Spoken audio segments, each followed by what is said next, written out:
Today's important because it is the first playtest. It's the first playtest for the game, and it's the first playtest for me as a director. So it's kind of a monumentous occasion. The week, it was long. It felt like about a month. So, you know, a lot of late nights, a ton of effort, a lot of putting out fires, a lot of running around. But it's typical of this industry. Last night was rough for a lot of people, but they all pulled through, man. I'm wickedly impressed with this team. Yesterday all day, everyone's running around doing what they got to do and really kind of working like a well-oiled machine, so that was fantastic. It's problem after problem after problem, and we did as much as we could, and we got to the point where we couldn't think anymore, so we had to call it a night. Welcome to the first official playtest for God of War 2. Hopefully those guys are just smiling like, oh my god, this is the best!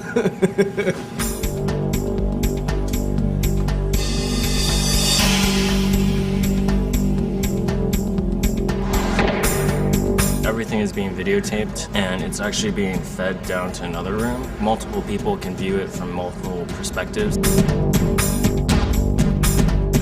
So far everybody's fallen off the bridge. And we forgot to put a message on the chests, so nobody really knew how to do the chests to open them.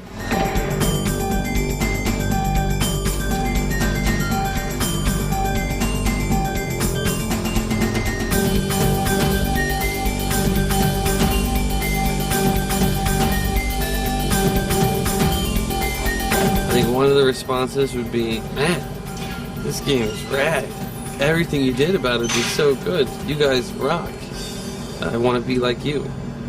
In which case I would be like, oh, please, no.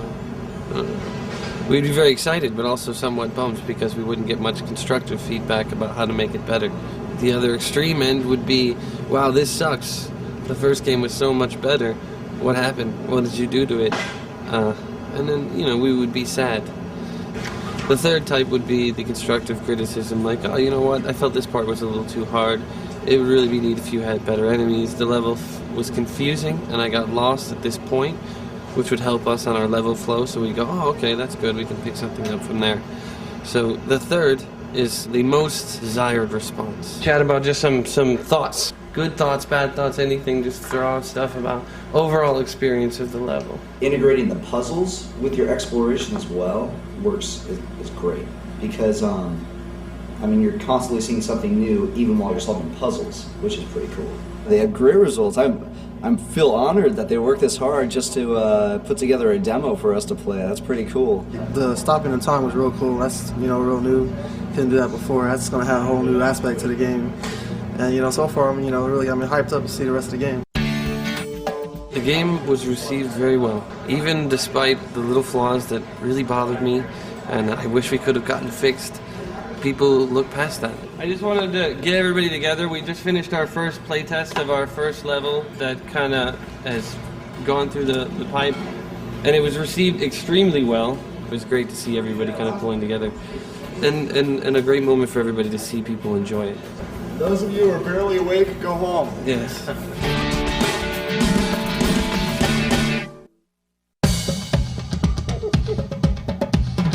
Okay, about 30 seconds away, people. Okay, people, let's do it. And a hush fell over the crowd as they ascended the staircase to Focus Test Central. First of all, welcome and thank you for coming. This is extremely important in our development process, so please be as brutally honest as possible. If you have any problems, Adam and Paul are here, and I think that's about it.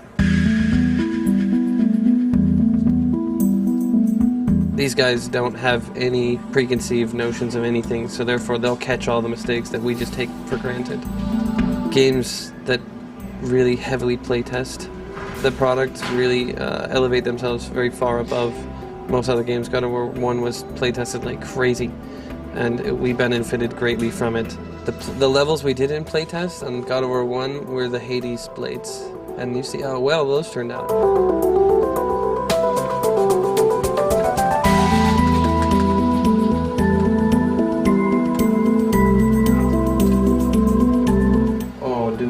Fucking bounty volume thing on the trainers.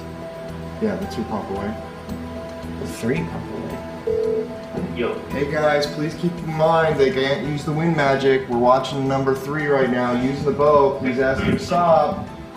Sometimes the way you talk is really annoying, Steve. Well, you know what? I just want you to know. I find it I think annoying it's a when friend. Like, hey, you're walking too close to the edge. when the obvious, when you have to tell people the obvious 8 times, gets annoying. Well, there's 2 guys watching 5 monitors.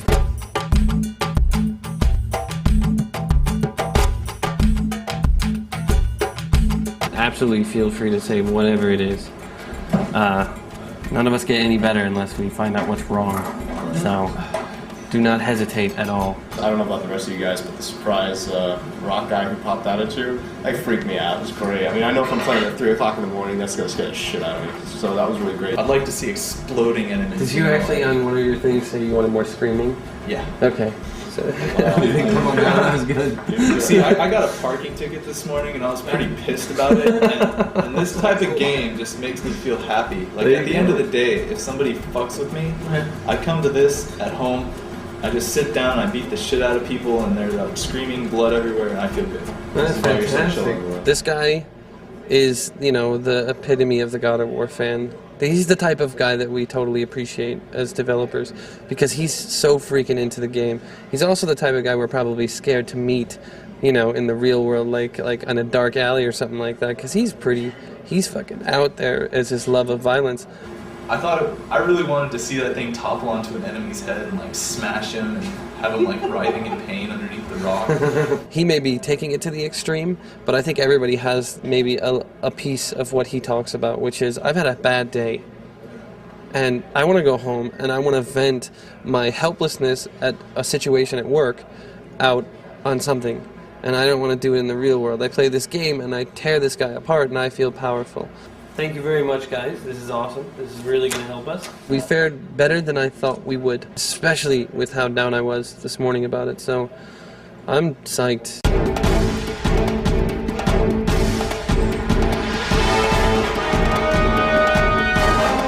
Today we are testing the roads level, which is the first level of the game, the opening sequence.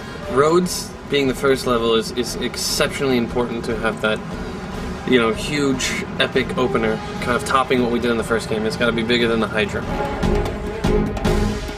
They come in here and some of the stuff is arted up. They have no preconceived notions on anything. They don't know how to use any of the stuff that we've been working with the whole time. So they get all these abilities and they're just like, what the hell? What's this do? I don't understand how this works. They don't understand that something only lasts for 8 seconds. Well, we totally get it because we said it's going to last 8 seconds. So it's a rude awakening to sit there and watch it and be like, oh, just do what I want you to do now. But, you know, teaches us. We were discussing earlier how strict the time limit was. Playtesting like this is vital. The people in the studio, very close to the project, have played it a lot. You don't see the obvious a lot of times. So the feedback is always incredibly valuable because they're the target market. They're the guys that are going to spend their money to buy our game, and we're here to satisfy the fans. Thanks again for coming in. We got a lot of work to do. We have 3 weeks until alpha. So looking at that, I know that we have some tough roads ahead of us for the next 3 weeks to get everything into shape, and it's time to go home.